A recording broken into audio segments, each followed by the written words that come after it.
द्योत काल चंड में नीत नृप दंड में दान काज गंड में शोभत अपार है। अभी जम कीर में तीर जम पीर में सीर जम नीर में होत सुख कार है। कविता द्योत काल चंड में नीत नृप दंड में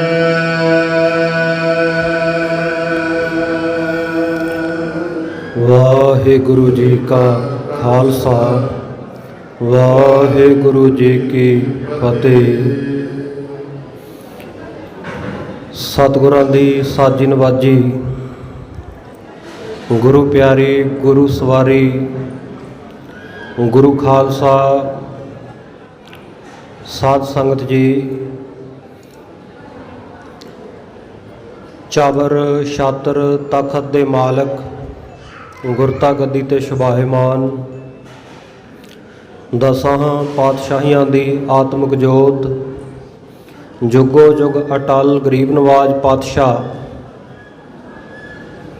लोक परलोक दे रखियक सरवरे कायनात, धन धन साहिब श्री गुरु ग्रंथ साहिब महाराज सच्चे पातशाह जी दी पावन पवित्र बारगाह दे विच जुड़ बैठण दा सुभाग समा प्राप्त हो रहा है। सतगुरु जी दी अपरंपार बख्शिश दे नाल सतगुरां दे इस पवित्र स्थान उत्ते गुर इतिहास दी लड़ीवार कथा चलती रहिंदी है। पिछले काफ़ी दिनों तो सतगुरु नानक देव जी महाराज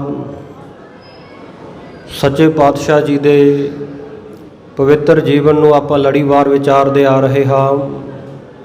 चूड़ामणि कवि भाई साहब भाई संतोख सिंह जी ने श्री गुरु नानक प्रकाश ग्रंथ विच सतगुरां दे सोहणे सुंदर इतिहास नूं बड़े प्यार दे नाल, बड़ी विद्वता के सहित, बड़ी सूझबूझ के सहित विस्तार पूर्वक इस ग्रंथ के विच वर्णन किया है।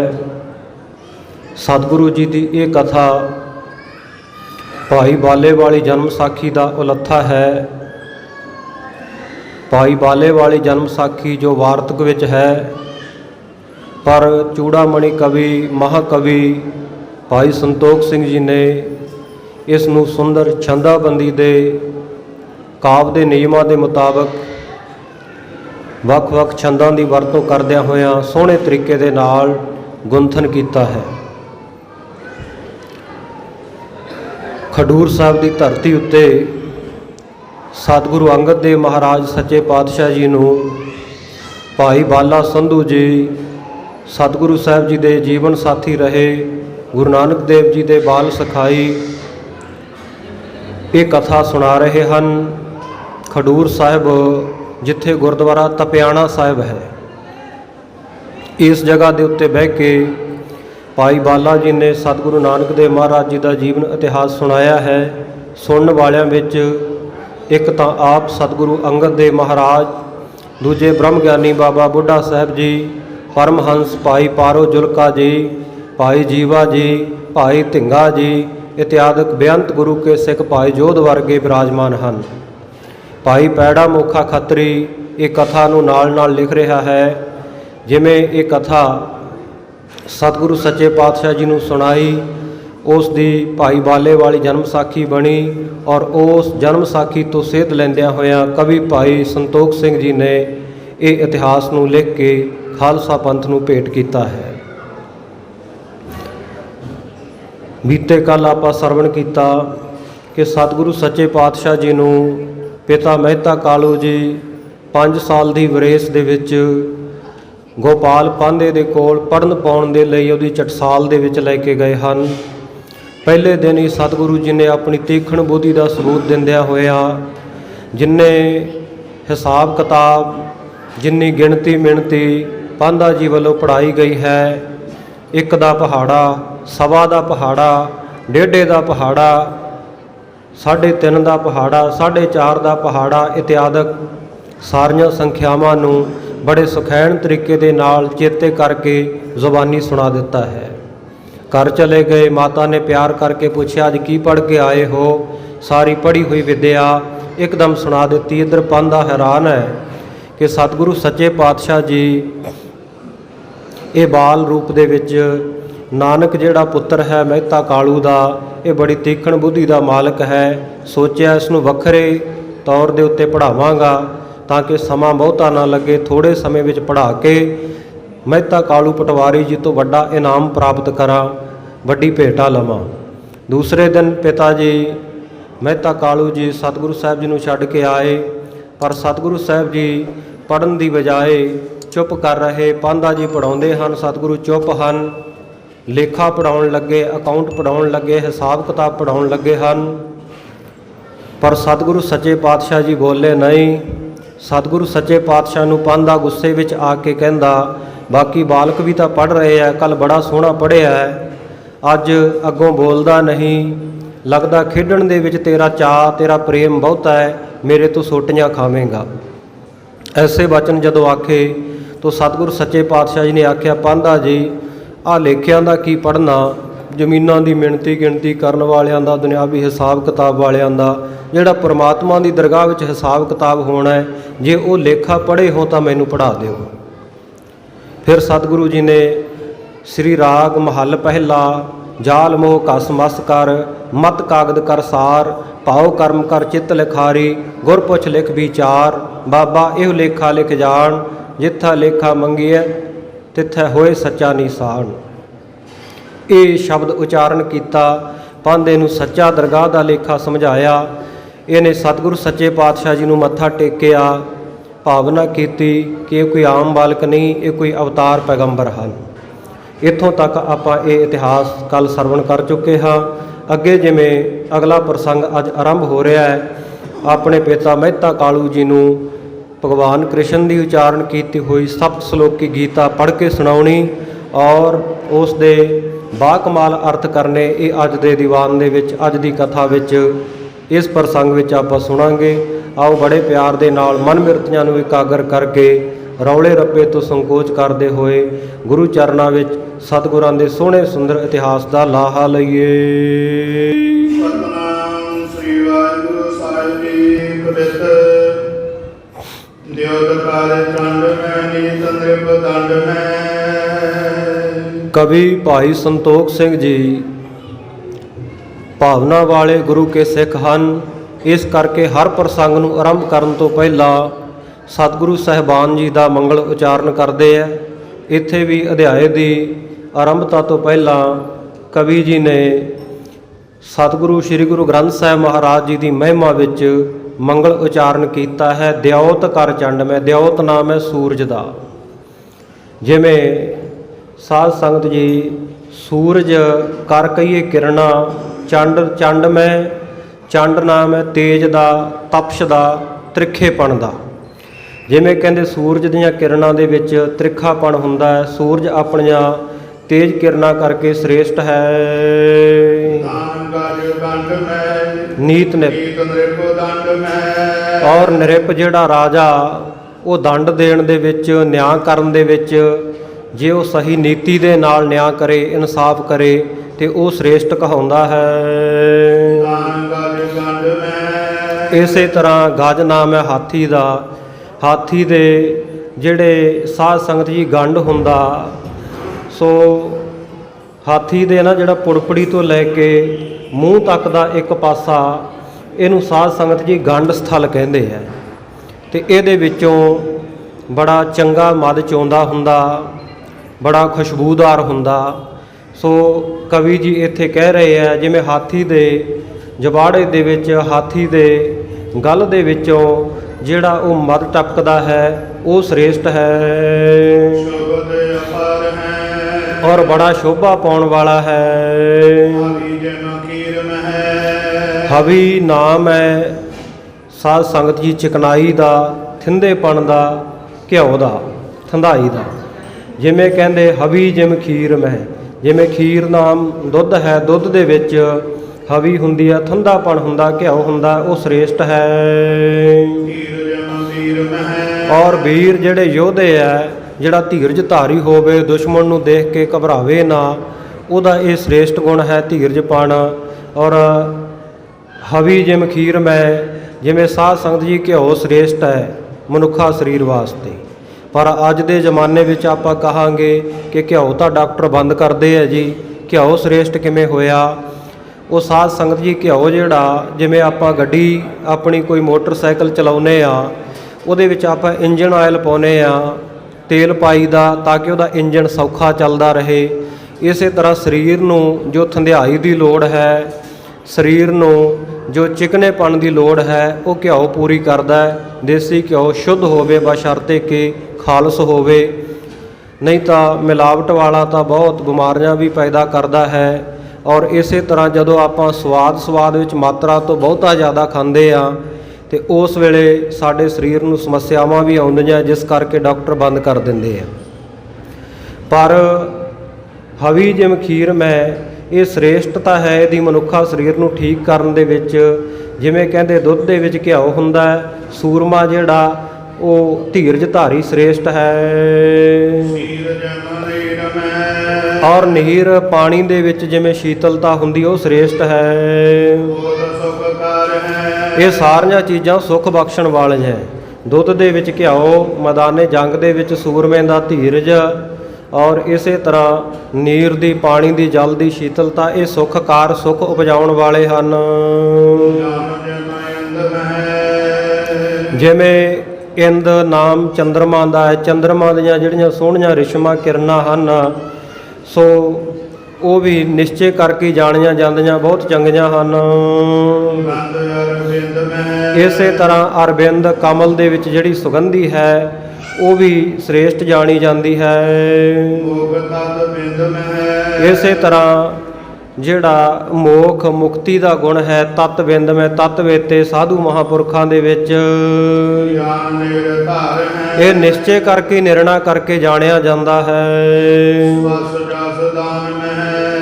ਔਰ ਇਸੇ ਪ੍ਰਕਾਰ ਆਪਣੀ ਜਿਹੜੀ ਚੰਗੀ ਦਸਾਂ ਨੌਹਾਂ ਦੀ ਕਿਰਤ ਕਮਾਈ ਹੈ, ਉਹਦੇ ਵਿੱਚੋਂ ਜਿਹੜਾ ਦਾਨ ਕਰਨਾ, ਉਹਦੇ ਵਿੱਚ ਜਿਹੜੀ ਸਵੱਛਤਾ ਹੋਣੀ, ਉਜਲਤਾ ਹੋਣੀ, ਉਹ ਵੀ ਸ੍ਰੇਸ਼ਟ ਹੈ।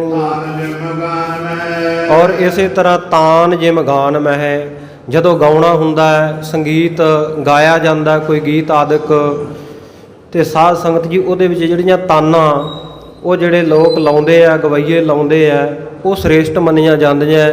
ਤਾਨ ਕਹਿੰਦੇ ਆ ਸੁਰਾਂ ਦੇ ਫੈਲਾਵ ਨੂੰ, ਸੁਰਾਂ ਦਾ ਫੈਲਾਵ, ਸੁਰਾਂ ਨੂੰ ਪੂਰਾ ਖੁੱਲ੍ਹ ਕੇ ਗਾਉਣਾ, ਤਾਨਾਂ ਲਾ ਕੇ ਗਾਉਣਾ, ਅਲਾਪ ਲਾ ਕੇ ਗਾਉਣਾ। ਸੋ ਇਸ ਤਰ੍ਹਾਂ ਰਾਗ ਨੂੰ ਸੋਹਣਾ ਬਣਾਉਂਦੇ ਹਨ। ਇਹ ਚੀਜ਼ਾਂ ਸ੍ਰੇਸ਼ਟ ਹਨ ਗਾਉਣ ਵਿੱਚ, ਤਾਨਾਂ ਆਦਿਕ। ਇਸੇ ਤਰ੍ਹਾਂ ਸਾਧ ਸੰਗਤ ਜੀ ਗ੍ਰੰਥ ਤਾਂ ਬਹੁਤ ਹਨ ਦੁਨੀਆ ਵਿੱਚ, ਪਰ ਗ੍ਰੰਥ ਗੁਰ ਗਿਆਨ ਮੈਂ, ਸ੍ਰੀ ਗੁਰੂ ਗ੍ਰੰਥ ਸਾਹਿਬ ਮਹਾਰਾਜ ਸੱਚੇ ਪਾਤਸ਼ਾਹ ਜੀ, ਜਿਹੜੇ ਗਿਆਨ ਦੇ ਵਿੱਚ ਸਤਿਗੁਰੂ ਸੱਚੇ ਪਾਤਸ਼ਾਹ ਜੀ ਸ੍ਰੇਸ਼ਟ ਰਸ ਹਨ। ਐਸਾ ਜਿਹੜਾ ਗਿਆਨ ਹੈ, ਗੁਰੂ ਦਾ ਗਿਆਨ, ਉਹ ਗੁਰੂ ਗ੍ਰੰਥ ਸਾਹਿਬ ਮਹਾਰਾਜ ਸੱਚੇ ਪਾਤਸ਼ਾਹ ਜੀ ਤੋਂ ਬਿਨਾਂ ਹੋਰ ਕਿਤੋਂ ਪ੍ਰਾਪਤ ਨਹੀਂ ਹੋ ਸਕਦਾ। ਭਾਈ ਬਾਲਾ ਜੀ ਸ਼ੋਭਾ ਵਾਲੇ ਸਿੱਖ ਸਤਿਗੁਰੂ ਜੀ ਦੇ ਇਤਿਹਾਸ ਸੁਣਾ ਰਹੇ ਹਨ।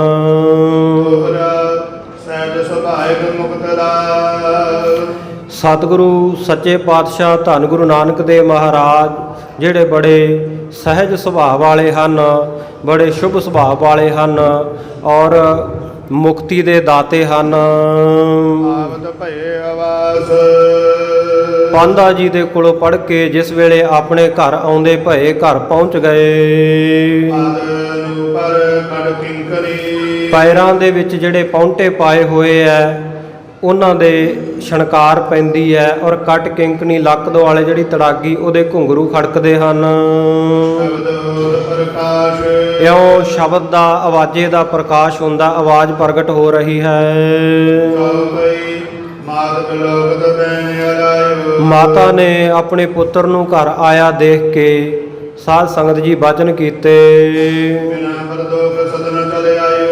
ਮਾਤਾ ਕਹਿਣ ਲੱਗੇ, ਪੁੱਤਰ ਜੀ ਹਾਲੇ ਸੰਧਿਆ ਦਾ ਸਮਾਂ ਹੋਇਆ ਨਹੀਂ, ਛੁੱਟੀ ਦਾ ਸਮਾਂ ਹੋਇਆ ਨਹੀਂ, ਤੁਸੀਂ ਸ਼ਾਮ ਪਈ ਤੋਂ ਪਹਿਲਾਂ ਹੀ ਘਰ ਚੱਲ ਆਏ ਹੋ। ਹੋਰ ਤਾਦ ਤਾੜ ਹੰਗੋ ਤਾਥਾ। ਜੇ ਤੇਰੇ ਪਿਤਾ ਮਹਿਤਾ ਕਾਲੂ ਜੀ ਨੂੰ ਪਤਾ ਲੱਗ ਗਿਆ ਵੀ ਤੂੰ ਸਕੂਲ ਦੀ ਛੁੱਟੀ ਤੋਂ ਪਹਿਲਾਂ ਘਰ ਆ ਗਿਆ ਹੈ, ਪਾਂਧਾ ਜੀ ਤੋਂ ਪੜ੍ਹ ਕੇ ਨਹੀਂ ਆਇਆ, ਤੈਨੂੰ ਬਹੁਤ ਤਾੜਨਾ ਕਰਨਗੇ।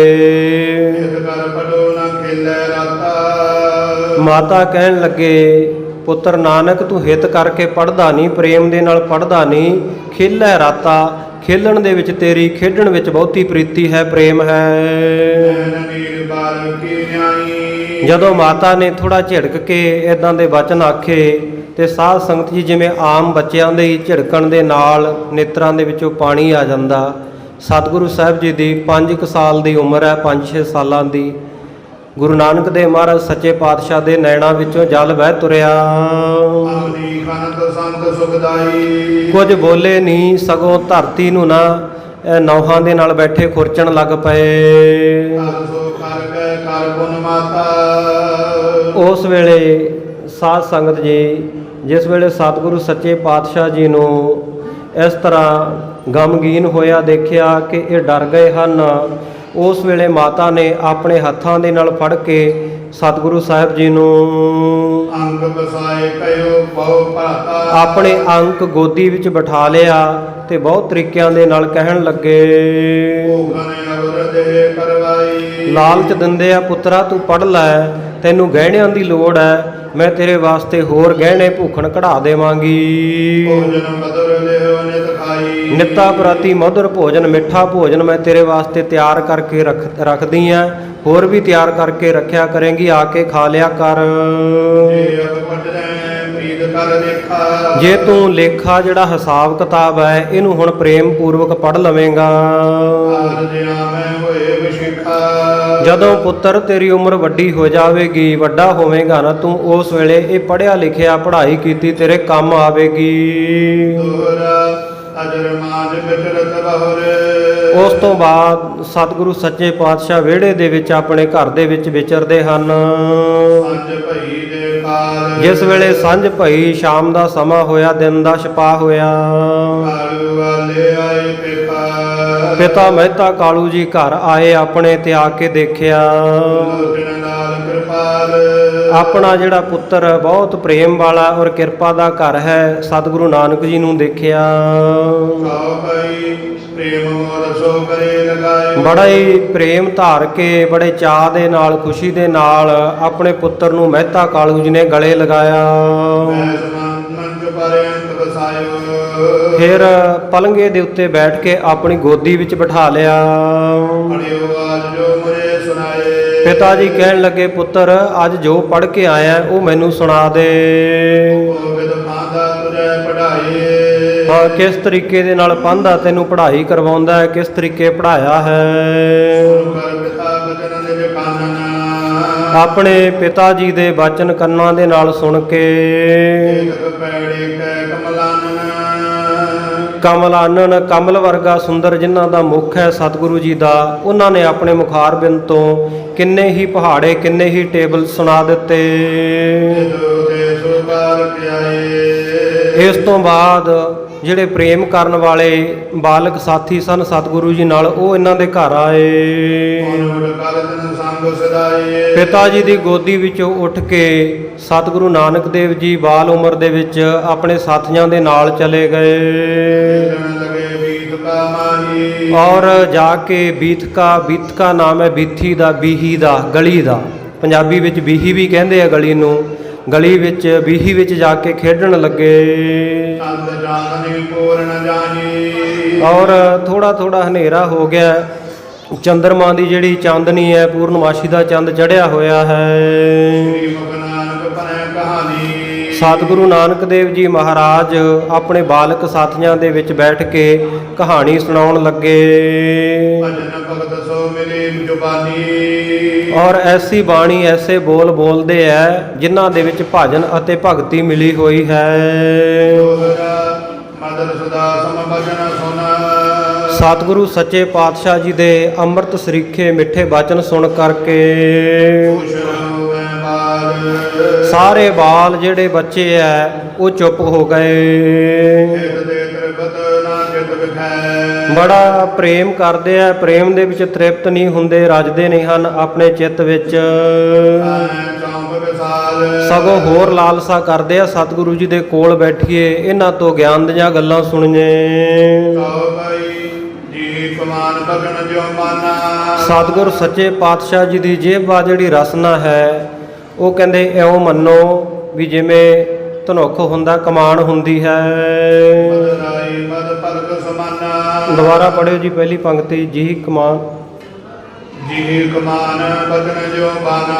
ਹਾਂਜੀ, ਸਤਿਗੁਰੂ ਜੀ ਦਾ ਜਿਹੜਾ ਬਚਨ ਕਰਦੇ ਆ, ਸੋ ਜਿਸ ਰਸਨਾ ਤੋਂ ਬਚਨ ਕਰ ਰਹੇ ਆ, ਉਹ ਕਮਾਨ ਵਾਂਗ ਹੈ। ਕਮਾਨ ਦੇ ਵਿੱਚੋਂ ਜਿਵੇਂ ਤੀਰ ਨਿਕਲਦਾ ਹੈ, ਮਦਰਾਈ ਮਦ ਪਲਕ ਸਮਾਨਾ। ਔਰ ਇਸ ਪ੍ਰਕਾਰ ਜਿਹੜੀ ਮਧੁਰਾਈ ਮਿਠਾਸ ਹੈ ਸਤਿਗੁਰੂ ਜੀ ਦੇ ਬੋਲਾਂ ਵਿੱਚ ਅੰਮ੍ਰਿਤ ਵਰਗੀ, ਸੋ ਉਹ ਜਿਵੇਂ ਸਾਧ ਸੰਗਤ ਜੀ ਤੀਰ ਦਾ, ਸਾਧ ਸੰਗਤ ਜੀ ਭਲਕ, ਪਿਛਲੇ ਪਾਸੇ ਵਾਲੇ ਸਾਧ ਸੰਗਤ ਜੀ ਜਿੱਥੇ ਤੀਰ ਜਿੱਥੋਂ ਚਲਾਇਆ ਜਾਂਦਾ, ਸੋ ਉਸ ਤਰੀਕੇ ਇਹ ਤੀਰ ਦੇ ਪਿਛਲੇ ਪਾਸੇ ਵਾਂਗ ਹੈ। ਕੀਰਤਨ ਕਰੇ ਸਾਨ ਚਤੁਰਾਈ। ਸੋ ਸਤਿਗੁਰੂ ਸੱਚੇ ਪਾਤਸ਼ਾਹ ਜੀ ਇਉਂ ਬੜੇ ਤੀਖਣ ਬੁੱਧੀ ਦੇ ਨਾਲ, ਇਹ ਚਤੁਰਾਈ ਦੇ ਨਾਲ, ਚਤੁਰਾਈ ਦੀ ਸ਼ਾਨ ਦੇ ਉੱਤੇ ਲਾ ਕੇ ਇਹ ਵਚਨ ਕਰਦੇ ਹਨ। ਨਾਨਾ ਉਤਨ ਪੰਖ ਸੁਹਾਈ। ਔਰ ਇਸ ਪ੍ਰਕਾਰ ਅਨੇਕਾਂ ਪ੍ਰਕਾਰ ਦੀਆਂ ਉਕਤੀਆਂ ਜੁਗਤੀਆਂ ਦਲੀਲਾਂ ਜਿਹੜੀਆਂ, ਉਹ ਇਉਂ ਮੰਨੋ ਜਿਵੇਂ ਤੀਰ ਦੇ ਪਿਛਲੇ ਪਾਸੇ ਬਾਗੜ ਵਾਲੇ ਪਾਸੇ ਸਾਧ ਸੰਗਤ ਜੀ ਉਹ ਖੰਭ ਲੱਗੇ ਹੁੰਦੇ ਆ, ਸੋ ਇਸ ਪ੍ਰਕਾਰ ਸ਼ੋਭਦੇ ਹਨ। ਬਾਲ ਬਰਿੰਦ ਹਿਰਦਾ ਲਛ ਭੇਦਾ। ਔਰ ਬਾਲ ਬਰਿੰਦ ਹੈ, ਉਮਰ ਜਿਹੜੀ ਬਾਲਕਾਂ ਵਾਲੀ ਹੈ, ਔਰ ਜਿਹੜੇ ਬਾਲਕ ਹਨ ਸਾਹਮਣੇ, ਉਹ ਜਿਵੇਂ ਤੀਰ ਸਾਧ ਸੰਗਤ ਇੱਕ ਨਿਸ਼ਾਨੇ ਦੇ ਉੱਤੇ, ਇੱਕ ਲਕਸ਼ ਦੇ ਉੱਤੇ ਲਾਇਆ ਜਾਂਦਾ, ਇਉਂ ਸਤਿਗੁਰੂ ਜੀ ਦੇ ਬਚਨਾਂ ਰੂਪੀ ਤੀਰ ਸਾਹਮਣੇ ਜਿਹੜੇ ਸਾਰੇ ਬਾਲਕ ਬੈਠੇ ਆ, ਉਹਨਾਂ ਦੇ ਹਿਰਦਿਆਂ ਨੂੰ ਭੇਦਣ ਵਾਲੇ, ਛੇਦਣ ਵਾਲੇ, ਨਿਸ਼ਾਨੇ ਲਾਉਣ ਵਾਲੇ ਹਨ। ਭਏ ਲਟੂਹਾ ਹੋਏ ਅਕੇਲਾ। ਜਿੰਨੇ ਵੀ ਇਹਨਾਂ ਦੇ ਸਾਥੀ ਹਨ, ਨਾਲ ਖੇਡਣ ਵਾਲੇ, ਨਾਲ ਬੈਠਣ ਵਾਲੇ, ਇਹ ਸਤਿਗੁਰੂ ਸੱਚੇ ਪਾਤਸ਼ਾਹ ਜੀ ਦੇ ਬਚਨਾਂ ਨੂੰ ਸੁਣ ਸੁਣ ਕੇ ਲਟੂਹਾ ਲਟੂ ਹੋ ਗਏ, دیਵਾਨੇ ਹੋ ਗਏ, ਔਰ ਅਖੇਦਾ ਦੁੱਖਾਂ ਤੋਂ ਰਹਿਤ ਹੋਏ। ਹਰਿ ਕਰ ਸੰਗ ਸਤਨ ਨਹਿ ਜਾਵੇ। ਸਤਿਗੁਰੂ ਜੀ ਦਾ ਸਾਥ ਛੱਡ ਕੇ ਆਪੋ ਆਪਣੇ ਘਰਾਂ ਨੂੰ ਨਹੀਂ ਜਾਂਦੇ। ਮਾਤ ਪਿਤਾ ਤਬ ਆਨ ਬੁਲਾਵੇ। ਜਦੋਂ ਇਹਨਾਂ ਦੇ ਮਾਤਾ ਪਿਤਾ ਆ ਕੇ ਇਹਨਾਂ ਨੂੰ ਬੁਲਾ ਕੇ ਲੈ ਕੇ ਜਾਂਦੇ ਹਨ, ਕਹਿ ਕਰ ਲੈ ਜਾਵੇ ਬਰਿਆਈ। ਫਿਰ ਵੀ ਜਾਣ ਦਾ ਨਾਂ ਨਹੀਂ ਲੈਂਦੇ, ਸਗੋਂ ਮੱਲੋ ਜ਼ੋਰੀ ਇਹਨਾਂ ਦੇ ਮਾਤਾ ਪਿਤਾ ਆਪਣੇ ਬੱਚਿਆਂ ਨੂੰ ਫੜ ਫੜ ਕੇ ਘਰੇ ਲੈ ਕੇ ਜਾਂਦੇ ਹਨ। ਤਜ ਨਹਿ ਸਕਈ ਮਨ ਬਿਰਮਾਈ। ਤਜ ਨਹੀਂ ਸਕਦੇ, ਛੱਡ ਨਹੀਂ ਸਕਦੇ ਸਤਿਗੁਰ ਸੱਚੇ ਪਾਤਸ਼ਾਹ ਜੀ ਦਾ ਸੰਗ, ਕਿਉਂਕਿ ਮਨ ਬਿਰਮਾਈ, ਇਹਨਾਂ ਦਾ ਮਨ ਮੋਹਿਤ ਹੋ ਰਿਹਾ ਹੈ। ਬਚਨ ਕੀ ਰੁਚ ਅਧਿਕਾਈ। ਸਤਿਗੁਰੂ ਜੀ ਦੇ ਸੁੰਦਰ ਜਿਹੜੇ ਬਚਨ ਹੈ, ਉਹਨਾਂ ਨੂੰ ਸੁਣਨ ਦੀ ਅਧਿਕਾਈ ਬਹੁਤ ਜ਼ਿਆਦਾ ਰੁਚੀ ਹੈ, ਬਹੁਤ ਜ਼ਿਆਦਾ ਪ੍ਰੇਮ ਹੈ। ਗੁਣ ਮਨ ਹੋਤ ਸੁਆਈ। ਸੁਣ ਸੁਣ ਕੇ ਸਤਿਗੁਰ ਸੱਚੇ ਪਾਤਸ਼ਾਹ ਜੀ ਦੇ ਬਚਨਾਂ ਨੂੰ ਇਹਨਾਂ ਦੇ ਮਨ ਦੇ ਵਿੱਚ ਹੋਰ ਵੀ ਰੁਚੀ ਵੱਧਦੀ ਜਾ ਰਹੀ ਹੈ, ਸਵਾਈ ਹੁੰਦੀ ਜਾ ਰਹੀ ਹੈ। ਇਉਂ ਸਤਿਗੁਰੂ ਸੱਚੇ ਪਾਤਸ਼ਾਹ ਜੀ ਨੂੰ ਚਾਰੇ ਪਾਸੋਂ ਘੇਰਾ ਘੱਤ ਕੇ ਬਾਲਕ ਬਹਿੰਦੇ ਹਨ। ਔਰ ਜਿਹੜੇ ਬੜੇ ਪੁੰਨ ਕੀਤੇ ਹੋਏ ਆ ਇਹਨਾਂ ਬਾਲਕਾਂ ਨੇ, ਜਿਹੜੇ ਸਤਿਗੁਰੂ ਜੀ ਦੀ ਜਿਨ੍ਹਾਂ ਨੂੰ ਸੰਗਤ ਮਿਲ ਰਹੀ ਹੈ, ਨਾਲ ਖੇਡਣ ਦਾ ਸਮਾਂ, ਖੇਡਣ ਦਾ ਮੌਕਾ ਮਿਲ ਰਿਹਾ ਹੈ, ਇਹੋ ਜਿਹੇ ਪੁੰਨਾਂ ਵਾਲੇ ਜਿਨ ਕੇ ਅਗਨਾਸਾ, ਜਿਨ੍ਹਾਂ ਦੇ ਪਾਪ ਨਾਸ਼ ਹੋਏ ਹਨ।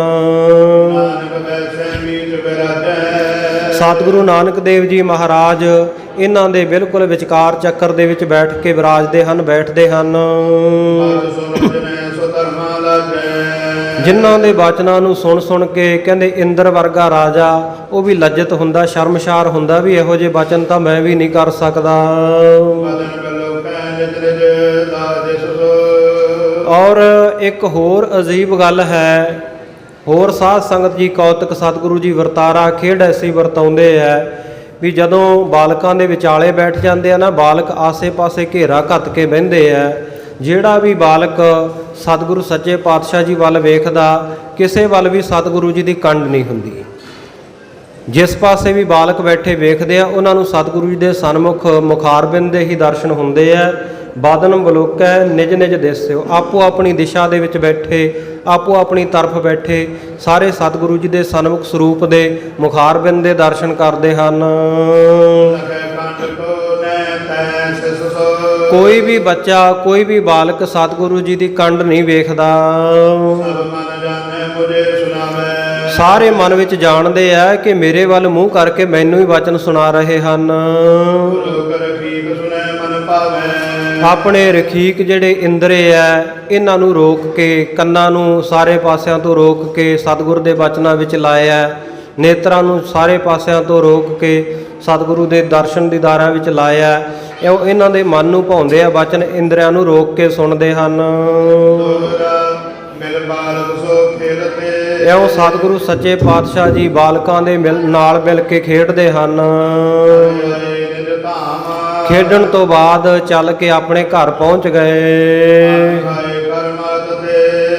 ਔਰ ਮਾਤਾ ਜੀ ਤੋਂ ਕੁਝ ਅੰਨ ਪਾਣੀ ਭੋਜਨ ਪ੍ਰਸ਼ਾਦਾ ਛਕ ਕੇ ਸਤਿਗੁਰੂ ਸੱਚੇ ਪਾਤਸ਼ਾਹ ਜਿਨ੍ਹਾਂ ਦਾ ਬੜਾ ਸੋਹਣਾ ਤਨ ਹੈ, ਸੋ ਉਹਨਾਂ ਨੇ ਆਰਾਮ ਕੀਤਾ।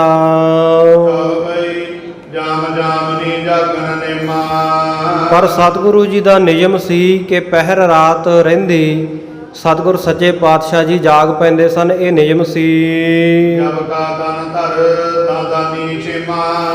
ਤਾਂ ਜਦੋਂ ਦਾ ਸਤਿਗੁਰ ਸੱਚੇ ਪਾਤਸ਼ਾਹ ਜੀ ਨੇ ਇਸ ਧਰਤੀ ਦੇ ਉੱਤੇ ਤਨ ਧਾਰਿਆ ਹੋਇਆ, ਸਰੀਰ ਧਾਰਨ ਕਰਕੇ ਆਏ ਹੋਏ ਹੈ, ਉਸ ਵੇਲੇ ਤੋਂ ਹੀ ਸਤਿਗੁਰੂ ਸੱਚੇ ਪਾਤਸ਼ਾਹ ਜੀ ਦਾ ਇਹ ਨਿਯਮ ਹੈ ਕਿ ਪਹਿਰ ਰਾਤ ਰਹਿੰਦੀ, 3 ਘੰਟੇ ਰਾਤ ਰਹਿੰਦੀ ਉੱਠ ਖਲੋਂਦੇ ਸਨ। ਔਰ ਜਦੋਂ ਸਵੇਰ ਦਾ ਵੇਲਾ ਹੁੰਦਾ ਤੇ ਉੱਠ ਕੇ ਇਸ਼ਨਾਨ ਕੀਤਾ। ਸੁੰਦਰ ਜਿਹੜੇ ਵਸਤਰ ਹੈ ਉਹਨਾਂ ਨੇ ਉੱਠ ਕੇ ਪਹਿਨਣਾ ਕੀਤੇ। ਔਰ ਜਦੋਂ ਦਿਨ ਦਾ ਚੜ੍ਹਾਅ ਹੋਇਆ ਸਾਧ ਸੰਗਤ ਜੀ, ਉਸ ਵੇਲੇ ਪਿਤਾ ਮਹਿਤਾ ਕਾਲੂ ਜੀ ਨੇ ਆਪਣੇ ਪੁੱਤਰ ਦਾ ਹੱਥ ਫੜਿਆ। ਪਾਂਧੇ ਜੀ ਦੇ ਕੋਲ ਸਕੂਲ ਦੇ ਵਿੱਚ, ਵਿਦਿਆਲੇ ਵਿੱਚ, ਟਕਸਾਲ ਦੇ ਵਿੱਚ ਆਪਣੇ ਨਾਲ ਲੈ ਕੇ ਚੱਲ ਪਏ। ਉੱਥੇ ਪਹੁੰਚ ਕੇ ਪਾਂਧੇ ਨੂੰ ਬੜਾ ਪ੍ਰੇਮ ਧਾਰ ਕੇ ਕਹਿਣ ਲੱਗੇ ਕਿ ਮੇਰੇ ਪੁੱਤਰ ਨੂੰ ਹਿਰਦੇ ਦੇ ਵਿੱਚ ਬੜੀ ਰੁਚੀ ਕਰਕੇ, ਭਾਵਨਾ ਕਰਕੇ, ਬੜਾ ਧਿਆਨ ਦੇ ਨਾਲ ਸਾਵਧਾਨ ਹੋ ਕੇ ਪੜ੍ਹਾਓ। ਉਸ ਵੇਲੇ ਪਾਂਧੇ ਨੇ ਮਨ ਹੀ ਮਨ ਸਤਿਗੁਰੂ ਸੱਚੇ ਪਾਤਸ਼ਾਹ ਜੀ ਨੂੰ ਮੱਥਾ ਟੇਕਿਆ, ਨਮਸਕਾਰ ਕਰਕੇ ਬੋਲਿਆ, ਕਹਿਣ ਲੱਗਾ ਕਿ ਇਹ ਤਾਂ ਵਿਦਿਆ ਦੇ ਵਿੱਚ ਪਹਿਲਾਂ ਹੀ ਨਿਪੁੰਨ ਹੈ, ਪਹਿਲਾਂ ਹੀ ਵਿਦਿਆ ਪੜ੍ਹੇ ਹੋਏ ਹੈ, ਵਿਦਿਆ ਦੇ ਵਿੱਚ ਪਹਿਲਾਂ ਤੋਂ ਹੀ ਨਿਪੁੰਨ ਹੈ, ਇਹਨਾਂ ਨੂੰ ਹੋਰ ਪੜ੍ਹਨ ਦੀ ਲੋੜ ਨਹੀਂ ਹੈ, ਬੜੇ ਚਤੁਰ ਹਨ। ਔਰ ਇਸ ਪ੍ਰਕਾਰ ਕਮਤ ਨਕੰਦਨ, ਇਹ ਤਾਂ ਖੋਟੀ ਬੁੱਧੀ ਨੂੰ ਨਾਸ਼ ਕਰਨ ਵਾਲੇ ਹਨ। ਇਹਨਾਂ ਨੂੰ ਤਾਂ ਕਾਲੂ ਜੀ ਉਹੀ ਪੜ੍ਹਾ ਸਕਦਾ ਜਿਹੜਾ ਇਹਨਾਂ ਤੋਂ ਵੱਧ ਪੜ੍ਹਿਆ ਲਿਖਿਆ ਹੋਵੇ। ਪਰ ਮੈਨੂੰ ਇਹਨਾਂ ਦੇ ਸਮਾਨ, ਇਹਨਾਂ ਦੇ ਬਰਾਬਰ ਸੰਸਾਰ ਦੇ ਵਿੱਚ ਕੋਈ ਦਿਖਾਈ ਨਹੀਂ ਦਿੰਦਾ। ਮਹਿਤਾ ਕਾਲੂ ਜੀ, ਤੁਸੀਂ ਆਪਣੇ ਪੁੱਤਰ ਨੂੰ ਸਿਰਫ ਆਪਣਾ ਪੁੱਤਰ ਕਰਕੇ ਨਾ ਜਾਣਦੇ ਰਹੋ। ਇਹ ਤਾਂ ਕਿਸੇ ਦੇਵੀ ਦੇਵਤੇ, ਕਿਸੇ ਅਵਤਾਰ ਪੈਗੰਬਰ ਪਰਮਾਤਮਾ ਦਾ ਅਵਤਾਰ ਹਨ। ਇਹ ਤਾਂ ਬਿਨਾਂ ਪੜ੍ਹੇ ਹੀ ਸਭ ਕੁਝ ਪੜ੍ਹ ਰਹੇ ਹਨ। ਇਹ ਤਾਂ ਬਾਕੀ ਸਾਰਿਆਂ ਨੂੰ ਪੜ੍ਹਾਵਨਹਾਰ, ਪੜ੍ਹਾਉਣ ਵਾਲੇ ਐ, ਇਹਨਾਂ ਨੂੰ ਪੜ੍ਹਾਉਣ ਦੀ ਲੋੜ ਨਹੀਂ। ਇਹ ਤਾਂ ਸੰਸਾਰ ਨੂੰ ਪੜ੍ਹਾਉਣ ਵਾਸਤੇ ਆਏ ਹਨ। ਸੋ ਇਹ ਬਿਨਾਂ ਪੜ੍ਹਾਈ ਪੜ੍ਹਨ ਵਾਲੇ ਹਨ, ਮੇਰੇ ਪੜ੍ਹਾਇਆ ਪੜ੍ਹਨ ਵਾਲੇ ਨਹੀਂ। ਮਹਿਤਾ ਜੀ, ਮੈਂ ਤੁਹਾਨੂੰ ਕਹਿਣਾ ਵੀ ਇਹਨਾਂ ਨੂੰ ਪੜ੍ਹਾਉਣ ਦਾ ਖਿਆਲ ਜਿਹੜਾ ਤੁਸੀਂ ਛੱਡ ਦਿਓ, ਕਿਉਂਕਿ ਇਹ ਤਾਂ ਸਭ ਪ੍ਰਕਾਰ ਦੀ ਵਿਦਿਆ ਦੇ ਕਰਤਾ ਹਨ, ਸਭ ਪ੍ਰਕਾਰ ਦੀ ਵਿਦਿਆ ਦੇ ਰਚਨਹਾਰੇ ਹਨ। ਜੇ ਕੋਈ ਕਹਿੰਦੇ ਦੀਵਾ ਜਗਾ ਕੇ ਤੇ ਸੂਰਜ ਦੇ ਸਾਹਮਣੇ ਕਰੇ, ਹਨੇਰਾ ਦੂਰ ਕਰਨ ਵਾਸਤੇ ਕੋਈ ਮਨੁੱਖ ਦੀਵਾ ਜਗਾਵੇ, ਕਹਿੰਦੇ ਸੂਰਜ ਚੜ੍ਹਿਆ ਹੋਵੇ ਤੇ ਉਹ ਦੀਵੇ ਤੋਂ ਕਾਹਦਾ ਪ੍ਰਕਾਸ਼ ਹੋਣਾ, ਕਾਹਦਾ ਚਾਨਣਾ ਹੋਣਾ ਹੈ। ਕੀ ਪ੍ਰਭਾ ਪਰੇ ਅਗਥਾਸਾ। ਸੂਰਜ ਦੇ ਸਾਹਮਣੇ ਜਿਹੜੀ ਦੀਵੇ ਦੀ ਲੋ ਹੈ, ਦੀਵੇ ਦੀ ਕ੍ਰਾਂਤੀ ਸ਼ੋਭਾ, ਉਹ ਤਾਂ ਫਿੱਕੀ ਪੈ ਜਾਵੇਗੀ। ਸਤ ਸੁਨ ਸ੍ਰੋਤ ਮੈਂ ਕਾਲੂ। ਸੋ ਇਸ ਪ੍ਰਕਾਰ ਪਾਂਧਾ ਜੀ ਕਹਿਣ ਲੱਗੇ, ਕਹਿੰਦੇ ਮਹਿਤਾ ਜੀ ਇਹਨਾਂ ਨੂੰ ਮੈਂ ਕਿਵੇਂ ਪੜ੍ਹਾ ਸਕਦਾ ਹੈ, ਇਹ ਤੇ ਵਿਦਿਆ ਦੇ ਸੂਰਜ ਹੈ ਤੇ ਮੇਰਾ ਪੜ੍ਹਾਉਣਾ ਤਾਂ ਇਉਂ ਹੈ ਵੀ ਜਿਵੇਂ ਇੱਕ ਦੀਵਾ ਸੂਰਜ ਦੇ ਸਾਹਮਣੇ ਜਗਾਇਆ ਜਾਵੇ। ਇਸ ਕਰਕੇ ਕਹਿੰਦੇ ਮੈਂ ਇਹਨਾਂ ਨੂੰ ਨਹੀਂ ਪੜ੍ਹਾ ਸਕਦਾ, ਇਹ ਤਾਂ ਸਾਰੇ ਸੰਸਾਰ ਨੂੰ ਪੜ੍ਹਾਉਣ ਆਏ ਹਨ। ਇਸ ਪ੍ਰਕਾਰ ਦੇ ਉਸਤਤੀ ਵਾਲੇ ਬਚਨ ਜਦੋਂ ਪਿਤਾ ਨੇ ਸਾਧ ਸੰਗਤ ਜੀ ਸੁਣੇ ਕੰਨਾਂ ਦੇ ਨਾਲ, ਉਸਤਤ ਦੇ ਬਚਨ ਤਾਂ ਸੁਣ ਲਏ, ਪਰ ਇਹ ਗੱਲ ਦੇ ਉੱਤੇ ਸ਼ਰਧਾ ਨਾ ਹੋਈ ਕਿ ਇਹ ਕਿਸੇ ਦੇ ਅਵਤਾਰ ਹਨ, ਇਹ ਪੈਗੰਬਰ ਹਨ, ਸਗੋਂ ਆਪਣਾ ਪੁੱਤਰ ਹੀ ਜਾਣਿਆ। ਸ਼ਰਧਾ ਤਾਂ ਨਾ ਧਾਰਨ ਕੀਤੀ, ਪਰ ਹਿਰਦੇ ਵਿੱਚ ਪ੍ਰਸੰਨ ਬੜੇ ਹੋਏ। ਉਸ ਤੋਂ ਬਾਅਦ ਉੱਥੋਂ ਹਟ ਕੇ ਵਾਪਸ ਹੋ ਕੇ ਆਪਣੇ ਘਰ ਪਹੁੰਚ ਗਏ।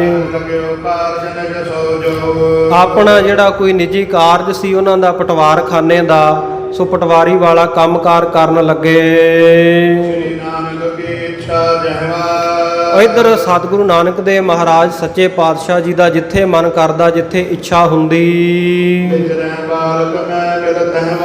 ਉੱਥੇ ਉੱਥੇ ਬਾਲਕਾਂ ਦੇ ਨਾਲ, ਬੱਚਿਆਂ ਦੇ ਨਾਲ, ਨਿਆਣਿਆਂ ਦੇ ਨਾਲ ਮਿਲ ਕੇ ਖੇਡਦੇ ਹਨ।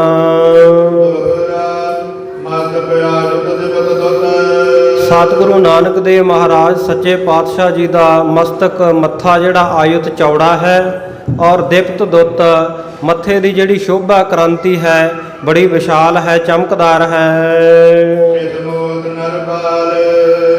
ਜਿੰਨੇ ਵੀ ਇਹਨਾਂ ਦੇ ਨਾਲ ਸਾਧ ਸੰਗਤ ਜੀ ਦਰਸ਼ਨ ਕਰਨ ਆਉਂਦੇ ਆ, ਇਸਤਰੀ ਪੁਰਖ ਸਾਰਿਆਂ ਦਾ ਚਿੱਤ ਮੋਹਦੇ ਹਨ।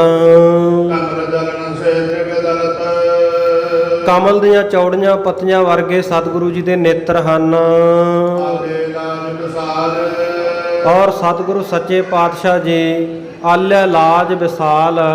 ਸਤਿਗੁਰੂ ਸੱਚੇ ਪਾਤਸ਼ਾਹ ਜੀ ਲੱਜਾ ਦਾ ਜਿਹੜਾ ਸਤਿਗੁਰੂ ਜੀ ਦੇ ਨੇਤਰ ਹੈ, ਸ਼ਰਮ ਦਾ ਘਰ ਹਨ।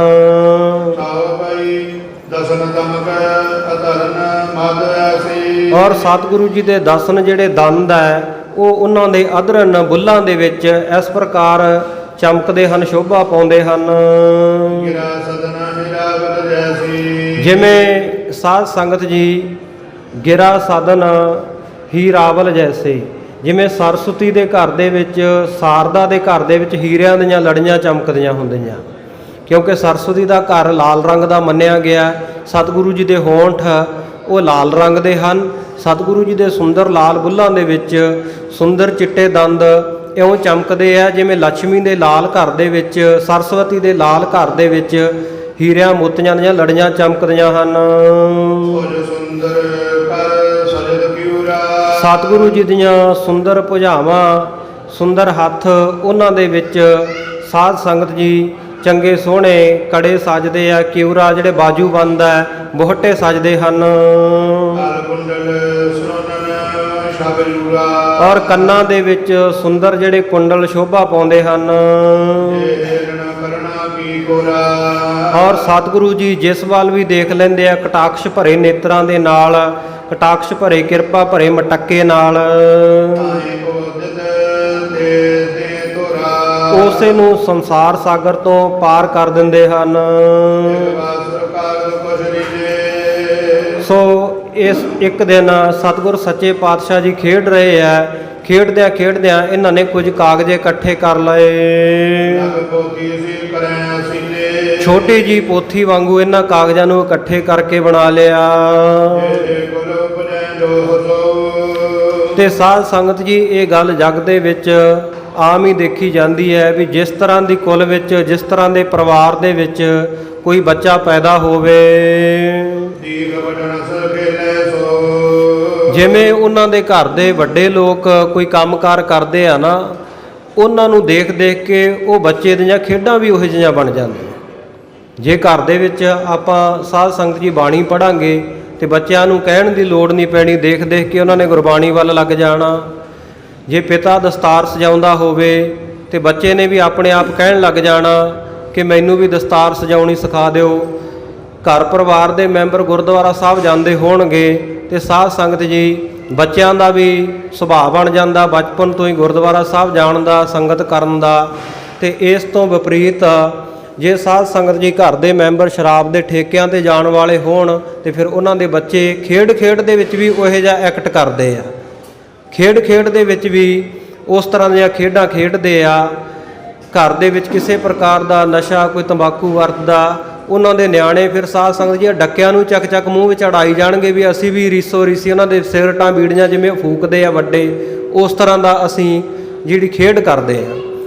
ਇਹ ਸੰਸਾਰ ਦੇ ਵਿੱਚ ਸਾਧ ਸੰਗਤ ਬਿਲਕੁਲ ਪ੍ਰਗਟ ਪ੍ਰਤੱਖ ਗੱਲ ਹੈ ਕਿ ਜਿਸ ਘਰ ਦੇ ਵੱਡੇ ਵਡੇਰੇ ਜਿਸ ਤਰ੍ਹਾਂ ਦਾ ਕੰਮ ਕਾਜ ਕਰਦੇ ਆ, ਉਹਨਾਂ ਦੇ ਬਾਲਕ, ਉਹਨਾਂ ਦੇ ਬੱਚੇ ਉਸ ਤਰ੍ਹਾਂ ਦੀਆਂ ਖੇਡਾਂ ਖੇਡਦੇ ਹਨ।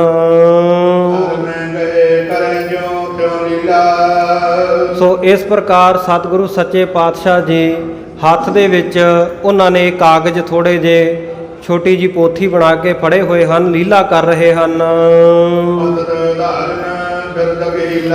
ਉਹ ਸਤਿਗੁਰੂ ਸੱਚੇ ਪਾਤਸ਼ਾਹ ਜਿਨ੍ਹਾਂ ਦਾ ਬਿਰਦ, ਜਿਨ੍ਹਾਂ ਦਾ ਸੁਭਾਅ ਹੈ, ਜਿਨ੍ਹਾਂ ਨੇ ਇਹ ਪ੍ਰਣ ਹੀ ਧਾਰਨ ਕੀਤਾ ਹੋਇਆ ਕਿ ਪਤਿਤਾਂ ਨੂੰ, ਪਾਪੀਆਂ ਨੂੰ ਉਧਾਰ ਕਰਨਾ ਹੈ, ਉਹਨਾਂ ਨੂੰ ਤਾਰਨਾ ਹੈ।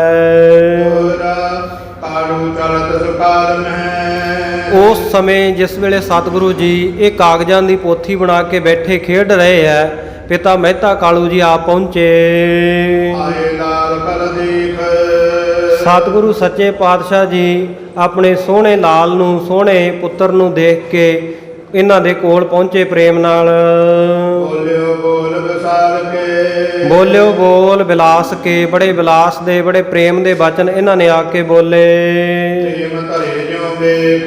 ਇੰਨੇ ਪ੍ਰੇਮ ਨਾਲ ਬੋਲੇ ਇਹਨਾਂ ਨੇ ਲਫ਼ਜ਼, ਇੰਨੇ ਪ੍ਰੇਮ ਦੇ ਨਾਲ ਬਚਨ ਕੀਤੇ ਜਿਵੇਂ ਪ੍ਰੇਮ ਨੇ ਹੀ ਭੇਸ ਧਾਰਨ ਕਰ ਲਿਆ ਹੋਵੇ।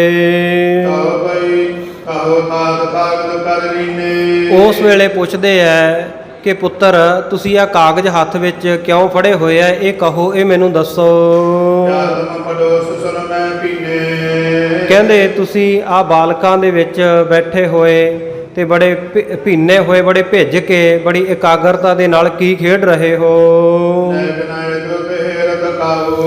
ਤੁਸੀਂ ਇੰਨੀ ਇਕਾਗਰਤਾ ਨਾਲ ਬੈਠੇ ਹੋ, ਇੱਧਰ ਉੱਧਰ ਦੇਖਦੇ ਵੀ ਨਹੀਂ ਹੋ ਕਿਤੇ।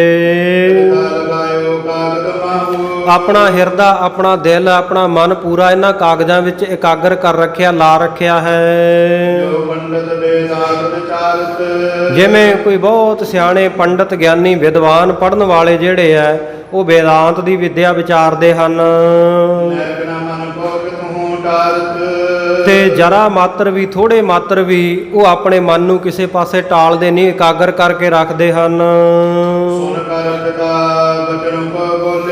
ਆਪਣੇ ਪਿਤਾ ਮਹਿਤਾ ਕਾਲੂ ਜੀ ਦੇ ਬਚਨਾਂ ਨੂੰ ਸੁਣ ਕੇ ਸਤਿਗੁਰੂ ਨਾਨਕ ਦੇਵ ਮਹਾਰਾਜ ਸੱਚੇ ਪਾਤਸ਼ਾਹ ਬੋਲੇ। ਜਿਵੇਂ ਸਾਧ ਸੰਗਤ ਜੀ ਮੂੰਗਿਆਂ ਵਾਲਾ ਡੱਬਾ ਖੋਲ੍ਹਿਆ ਜਾਂਦਾ ਨਾ, ਉਹਦੇ ਵਿੱਚ ਅੰਮ੍ਰਿਤ ਹੋਵੇ, ਸਤਿਗੁਰੂ ਨੇ ਆਪਣਾ ਜਦੋਂ ਸੁੰਦਰ ਮੁਖਾਰਬਿੰਦ ਖੋਲ੍ਹਿਆ ਬੋਲਣ ਦੇ ਵਾਸਤੇ ਤੇ ਸਤਿਗੁਰੂ ਸੱਚੇ ਪਾਤਸ਼ਾਹ ਦੇ ਅੰਮ੍ਰਿਤ ਵਰਗੇ ਬਚਨ ਨਿਕਲੇ। ਕਹਿਣ ਲੱਗੇ ਪਿਤਾ ਜੀ ਮੈਂ ਸਪਤ ਸ਼ਲੋਕੀ ਗੀਤਾ ਪੜ੍ਹ ਰਿਹਾ ਹਾਂ ਔਰ ਮੈਂ ਬੜੀ ਪ੍ਰੀਤੀ ਕਰਕੇ, ਪ੍ਰੇਮ ਕਰਕੇ ਸਪਤ ਸ਼ਲੋਕੀ ਗੀਤਾ ਦੇ ਅਰਥ ਵਿਚਾਰ ਰਿਹਾ ਹਾਂ। ਜਿਸ ਸਪਤ ਸ਼ਲੋਕੀ ਗੀਤਾ ਨੂੰ ਪੜ੍ਹਨ ਕਰਕੇ, ਪੜ੍ਹ ਕੇ ਉਸ ਦੀ ਵਿਚਾਰ ਕਰਕੇ ਔਰ ਜਿਹੜਾ ਹਿਤ ਧਰ ਕੇ, ਪ੍ਰੇਮ ਧਰ ਕੇ ਇਸ ਸਪਤ ਸ਼ਲੋਕੀ ਗੀਤਾ ਨੂੰ ਪੜ੍ਹਦਾ ਹੈ, ਸੁਣਦਾ ਹੈ, ਵਿਚਾਰਦਾ ਹੈ, ਸੋ ਉਹ ਸ਼ੁਭ ਮਾਰਗ ਪਰ ਹੈ, ਉਹ ਸ਼ੁਭ ਰਸਤੇ ਤੇ ਪੈ ਜਾਂਦਾ ਹੈ।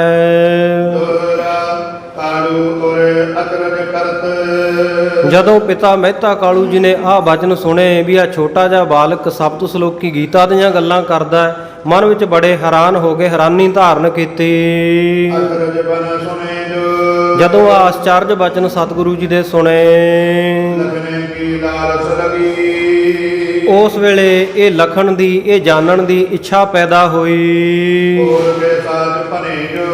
ਇਹ ਸੱਚ ਬੋਲਦੇ ਐ ਜਾਂ ਝੂਠ ਬੋਲਦੇ ਹਨ। ਉਸ ਵੇਲੇ ਪਿਤਾ ਜੀ ਕਹਿਣ ਲੱਗੇ ਪੁੱਤਰ ਚੰਗਾ, ਫਿਰ ਜੇ ਤੂੰ ਸਪਤ ਸ਼ਲੋਕੀ ਗੀਤਾ ਪੜ੍ਹ ਰਿਹਾ ਨਾ ਇਹ ਮੈਨੂੰ ਪੜ੍ਹ ਕੇ ਸੁਣਾ। ਅਰਥ ਭਰਮ ਜਿਉ ਪਰੈ ਲਖਾਈ। ਕਹਿੰਦੇ ਇਹਦੇ ਅਰਥ ਵੀ ਕਰਕੇ ਸੁਣਾ ਮੈਨੂੰ, ਜਿਵੇਂ ਕਹਿੰਦੇ ਤੂੰ ਇਹਨਾਂ ਨੂੰ ਜਾਣਿਆ ਹੈ। ਸੁਣ ਬਿਦ ਕੀ ਬਾਣੀ ਸੁਖ ਖਾਨੀ। ਉਸ ਵੇਲੇ ਸੁੱਖਾਂ ਦੀ ਖਾਨ ਸਤਿਗੁਰੂ ਸੱਚੇ ਪਾਤਸ਼ਾਹ ਗੁਰੂ ਨਾਨਕ ਦੇਵ ਜੀ ਨੇ ਆਪਣੇ ਪਿਤਾ ਜੀ ਦੇ ਬਚਨ ਸੁਣ ਕਰਕੇ ਅਰਥ ਕਹਿਤ ਭੇਜੇ ਦੁਖ ਹਾਨੀ। ਸਤਿਗੁਰੂ ਸੱਚੇ ਪਾਤਸ਼ਾਹ ਜੀ ਪੜ੍ਹ ਕੇ ਵੀ ਸੁਣਾਉਂਦੇ ਆ ਔਰ ਅਰਥ ਵੀ ਕਹਿੰਦੇ ਭਏ ਅਰਥ ਵੀ ਕਰਨ ਲੱਗੇ, ਜਿਨ੍ਹਾਂ ਨੂੰ ਸੁਣ ਕੇ ਦੁੱਖਾਂ ਦੀ ਹਾਨੀ ਹੋ ਜਾਂਦੀ ਹੈ, ਦੁੱਖ ਨਾਸ਼ ਹੁੰਦੇ ਹਨ। ਅਰਥ ਬਖਾਨਿਓ ਸਤਿਗੁਰ ਪੂਰੇ। ਇਹੋ ਸਤਿਗੁਰੂ ਸੱਚੇ ਪਾਤਸ਼ਾਹ ਨੇ ਪਹਿਲਾਂ ਗੀਤਾ ਦਾ ਸਪਤ ਸ਼ਲੋਕੀ ਗੀਤਾ ਦਾ ਪਾਠ ਕੀਤਾ ਔਰ ਸਤਿਗੁਰ ਪੂਰੇ ਨੇ ਅਰਥ ਵੀ ਇਹਦੇ ਵਿਖਾਣ ਕੀਤੇ। ਉਹ ਸਤਿਗੁਰੂ ਸੱਚੇ ਪਾਤਸ਼ਾਹ ਜਿਨ੍ਹਾਂ ਦੇ ਸੁੰਦਰ ਚਰਨ ਭਵ ਸਾਗਰ ਨੂੰ ਤਾਰਨ ਵਾਲੇ ਹਨ। ਬਚਨ ਬਦਨ ਅਦਭੁਤ ਲਖ ਰੀਤਾ। ਔਰ ਆਪਣੇ ਮੁਖਾਰ ਬਿੰਦ ਤੋਂ ਸਤਿਗੁਰ ਸੱਚੇ ਪਾਤਸ਼ਾਹ ਜੀ ਨੇ ਬਚਨ ਪ੍ਰਗਟ ਕੀਤੇ, ਅਦਭੁਤ ਹੀ ਬਚਨ ਕੀਤੇ। ਲਘੂ ਗੀਤਾ ਜਿਹੜੀ ਇਹ ਛੋਟੀ ਗੀਤਾ ਹੈ, ਸਪਤ ਸ਼ਲੋਕੀ ਗੀਤਾ ਹੈ, ਇਸ ਦੇ ਸੁਨਤ ਥਾਲ ਜਗ ਕੰਟਕ ਪ੍ਰੀਤਾ। ਜਿਹੜੇ ਪਿਤਾ ਮਹਿਤਾ ਕਾਲੂ ਜੀ ਹੈ, ਜਿਵੇਂ ਮਿਰਗ ਘੰਡੇ ਹੇੜੇ ਦੇ ਨਾਦ ਨੂੰ ਬੜੇ ਧਿਆਨ ਨਾਲ ਸੁਣਦਾ, ਇਉਂ ਪਿਤਾ ਮਹਿਤਾ ਕਾਲੂ ਜੀ ਆਪਣੇ ਪੁੱਤਰ ਗੁਰੂ ਨਾਨਕ ਦੇਵ ਜੀ ਦੇ ਬਚਨ ਸੁਣ ਰਹੇ ਹਨ। ਪ੍ਰਥਮ ਪਾਠ ਕਰ ਪਰਮ ਪਰਵੀਨਾ। ਸਭ ਤੋਂ ਪਹਿਲਾਂ ਤਾਂ ਸਤਿਗੁਰੂ ਸੱਚੇ ਪਾਤਸ਼ਾਹ ਜੀ ਨੇ ਜਿਹੜੇ ਬੜੇ ਪ੍ਰਵੀਨ ਚਤੁਰ ਸਿਆਣੇ ਹਨ, ਸੋ ਉਹਨਾਂ ਨੇ ਬੜੇ ਪ੍ਰੇਮ ਦੇ ਸਹਿਤ ਮਿੱਠੀ ਆਵਾਜ਼ ਵਿੱਚ ਪਾਠ ਕੀਤਾ। ਗਿਰਾ ਮਦਰ ਸੁੰਦਰ ਰਸ ਲੀਨਾ। ਸਤਿਗੁਰੂ ਜੀ ਦੀ ਗਿਰਾ ਮਧੁਰ ਹੈ ਬਾਣੀ, ਜਿਹੜੀ ਮਧੁਰ ਹੈ ਬੋਲ ਬਾਣੀ ਔਰ ਸੁੰਦਰ ਰਸ ਲੀਨਾ, ਬੜੀ ਸੁੰਦਰ ਸਤਿਗੁਰੂ ਸੱਚੇ ਪਾਤਸ਼ਾਹ ਜੀ ਦੀ ਬਾਣੀ ਬੋਲ ਹਨ। ਰਸ ਲੀਨਾ ਜਿਹੜੇ ਰਸ ਦੇ ਨਾਲ ਭਰਪੂਰ ਹਨ। ਜਦੋਂ ਚੰਗੀ ਤਰ੍ਹਾਂ ਸ਼ੁੱਧ ਪਾਠ ਕੀਤਾ ਉਸ ਤੋਂ ਬਾਅਦ ਸਤਿਗੁਰੂ ਸੱਚੇ ਪਾਤਸ਼ਾਹ ਨੇ ਅਰਥ ਕਰਕੇ ਸਮਝਾਇਆ। ਅਰਥ ਕਰਨ ਤੋਂ ਬਾਅਦ ਫਿਰ ਇਹਦੇ ਭਾਵ ਅਰਥ ਵੀ ਦੱਸੇ, ਜਿਹੜਾ ਤਾਤਪਰਜ ਤਤਸਾਰ ਇਸ ਸਪਤ ਸ਼ਲੋਕੀ ਗੀਤਾ ਦੇ ਵਿੱਚ ਪਾਇਆ ਹੋਇਆ ਹੈ।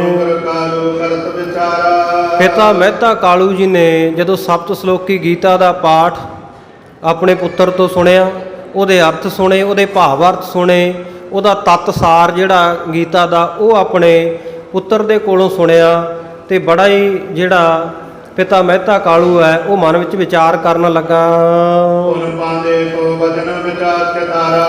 ਉਸ ਵੇਲੇ ਫਿਰ ਪਾਂਧੇ ਦਾ ਕੀਤਾ ਹੋਇਆ ਬਚਨ ਚੇਤੇ ਕੀਤਾ।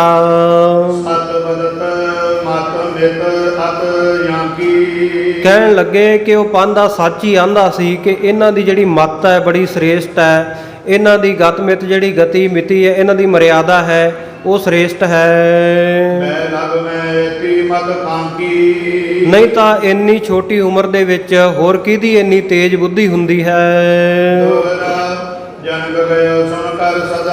ਉਸ ਵੇਲੇ ਜਨਕ ਪਿਤਾ ਮਹਿਤਾ ਕਾਲੂ ਜੀ ਉਹ ਆਪਣੇ ਘਰ ਦੇ ਵਿੱਚ ਚਲੇ ਗਏ ਸੁਣ ਕੇ। ਸਤਿਗੁਰੂ ਨਾਨਕ ਦੇਵ ਮਹਾਰਾਜ ਜੀ ਦੇ ਮਾਤਾ ਤ੍ਰਿਪਤਾ ਜੀ ਦੇ ਨਾਲ ਜਾ ਕੇ ਬਚਨ ਕਰਦੇ ਹਨ। ਆਪਣੇ ਬਚਨਾਂ ਦੇ ਵਿੱਚ ਸਾਰੀ ਗੱਲ ਵਰਣਨ ਕੀਤੀ। ਸਾਰੇ ਤਰੀਕਿਆਂ ਦੇ ਨਾਲ ਸਾਰੀ ਗੱਲਬਾਤ ਦੱਸੀ, ਮਨ ਦੇ ਵਿੱਚ ਬੜੀ ਉਮੰਗ ਬੜਾ ਚਾਅ ਧਾਰਨ ਕਰਕੇ ਕਹਿਣ ਲੱਗੇ ਕਿ ਪਹਿਲਾਂ ਜਿਹੜਾ ਜੋਤ ਕੀ ਜੋਤਸ਼ੀ ਹਰਦਿਆਲ ਪੰਡਤ ਹੈ ਉਹਨੇ ਵੀ ਸਾਡੇ ਪੁੱਤਰ ਦੇ ਬਹੁਤ ਗੁਣ ਗਾਇਨ ਕੀਤੇ ਸਨ। ਉਹਨੇ ਦੱਸਿਆ ਸੀ ਕਿ ਇਹਦੇ ਵਿੱਚ ਬਹੁਤ ਸਾਰੇ ਸ਼ੁਭ ਲੱਛਣ ਹੈ, ਇਹਦੇ ਸਰੀਰ ਦੇ ਸਾਰੇ ਅੰਗੇ ਸ਼ੁਭ ਲੱਛਣਾਂ ਵਾਲੇ 32 ਸੁਲੱਖਣਾ ਹੈ ਤੁਹਾਡਾ ਪੁੱਤਰ। ਕਹਿੰਦੇ ਫਿਰ ਉਸ ਤੋਂ ਬਾਅਦ ਗੋਪਾਲ ਪਾਂਧੇ ਨੇ ਵੀ ਇਹ ਬਚਨ ਆਖਿਆ, ਤੁਹਾਡਾ ਪੁੱਤਰ ਜਿਹੜਾ ਵਿਸ਼ੇਸ਼ ਕਰਕੇ ਮਤਵਾਨ ਹੈ, ਵਿਸ਼ੇਸ਼ ਕਰਕੇ ਤੇਜ ਬੁੱਧੀ ਵਾਲਾ ਹੈ। ਤੇ ਕਹਿੰਦੇ ਹੁਣ ਮੈਂ ਦੇਖ ਕੇ ਆਇਆ ਬਾਲਕਾਂ ਦੇ ਵਿੱਚ ਕਾਗਜ਼ ਲੈ ਕੇ, ਬੜੀ ਪ੍ਰੀਤੀ ਪ੍ਰੇਮ ਧਾਰਨ ਕਰਕੇ ਮਨ ਦੇ ਵਿੱਚ ਕਹਿੰਦੇ ਦੇਖਿਆ ਮੈਂ ਖੇਡ ਰਹੇ ਸਨ। ਪਿਤਾ ਜੀ ਕਹਿੰਦੇ ਜਦੋਂ ਮੈਂ ਜਾ ਕੇ ਪੁੱਛਿਆ ਪੁੱਤਰ ਕੀ ਖੇਡਦਾ ਹੈ, ਉਸ ਵੇਲੇ ਇਹ ਸੁੱਖਾਂ ਦੇ ਦਾਤੇ ਨੇ ਸੁੰਦਰ ਬਚਨ ਆਖੇ। ਗੀਤਾ ਪਾਖੀ ਕੀ ਆਖਿਆ ਕਿ ਮੈਂ ਸਪਤ ਸ਼ਲੋਕੀ ਗੀਤਾ ਪੜ੍ਹ ਰਿਹਾ ਹਾਂ। ਜਨ ਪੰਡਤ ਤੇ ਪੜ ਕਰ ਰਾਖੀ ਤੇ ਉਹਨਾਂ ਨੇ ਮੈਨੂੰ ਇਉਂ ਸੁਣਾ ਦਿੱਤੀ, ਇਉਂ ਉਹਦੇ ਅਰਥ ਕਰ ਦਿੱਤੇ ਜਿਵੇਂ ਕਿਸੇ ਸਿਆਣੇ ਵਿਦਵਾਨ ਕੋਲੋਂ, ਸਿਆਣੇ ਪੰਡਤ ਕੋਲੋਂ ਪਹਿਲਾਂ ਹੀ ਪੜ੍ਹ ਰੱਖਿਆ ਹੋਵੇ। ਆਪ ਕੋ ਮਤ ਗੁਣਵਾਨ ਨ ਜੈਸੀ ਕਹਿੰਦੇ ਹੁਣ ਤਾਂ ਸਾਡੇ ਪੁੱਤਰ ਨਾਨਕ ਦੀ ਜਿਹੜੀ ਮੱਤ ਹੈ, ਇਹਨਾਂ ਦੀ ਬੁੱਧੀ ਹੈ, ਬੜੇ ਬੜੇ ਗੁਣੀ ਜਨਾਂ ਵਰਗੀ ਹੈ। ਵੱਡੇ ਹੋਏ ਕਿਆ ਜਾਣੈ ਕੈਸੀ ਵੱਡੇ ਹੋ ਕੇ ਇਹਨਾਂ ਦੀ ਮੱਤ, ਇਹਨਾਂ ਦੀ ਬੁੱਧੀ ਕਿਹੋ ਜੀ ਹੋਵੇਗੀ, ਇਹ ਨਹੀਂ ਜਾਣਿਆ ਜਾ ਸਕਦਾ। ਸੁਣ ਗੁਣ ਕਹਿਤ ਭਈ ਗੁਰ ਮਾਤਾ ਉਸ ਤੋਂ ਬਾਅਦ ਜਦੋਂ ਇਹ ਬਚਨ ਸੁਣ ਲਏ, ਮਾਤਾ ਤ੍ਰਿਪਤਾ ਕਹਿਣ ਲੱਗੀ। ਸੁਭ ਲਛਣ ਇਸ ਮੈਂ ਵਿਖਿਆਤਾ ਮਾਤਾ ਕਹਿਣ ਲੱਗੀ, ਹਾਂ ਇਹਨਾਂ ਦੇ ਵਿੱਚ ਸਾਰੇ ਜਿਹੜੇ ਸ਼ੁਭ ਲੱਖਣ ਪ੍ਰਗਟ ਹੀ ਹਨ। ਬਦਨ ਪ੍ਰਸੰਨ ਕਮਲ ਜਨ ਬਿਕਸਾ ਇਹਨਾਂ ਦਾ ਜਿਹੜਾ ਚਿਹਰਾ ਸੁੰਦਰ ਮੁਖਾਰਬਿੰਦ ਹੈ, ਹਮੇਸ਼ਾ ਕਮਲ ਦੀ ਤਰ੍ਹਾਂ ਖਿੜਿਆ ਹੋਇਆ ਪ੍ਰਸੰਨ ਰਹਿੰਦਾ ਹੈ। ਰੋਦਨ ਸ਼ਬਦ ਨਾ ਮੁਖ ਤੇ ਨਿਗਸਾ ਰੋਣ ਦਾ ਸ਼ਬਦ ਤਾਂ ਕਦੇ ਵੀ ਇਹਨਾਂ ਦੇ ਮੁਖੋਂ ਨਿਕਲਿਆ ਹੀ ਨਹੀਂ। ਇਸ ਮੈਂ ਖੇਲਤ ਦੇ ਤਰੰਗਾਰੀ ਆਪਣੇ ਸਾਥੀ ਬਾਲਕਾਂ ਵਿੱਚ ਵੀ ਜਦੋਂ ਜਾ ਕੇ ਖੇਡਦੇ ਐ, ਕਿਸੇ ਨੂੰ ਕਦੇ ਕੋਈ ਗਾਲ ਨਹੀਂ ਕੱਢਦੇ।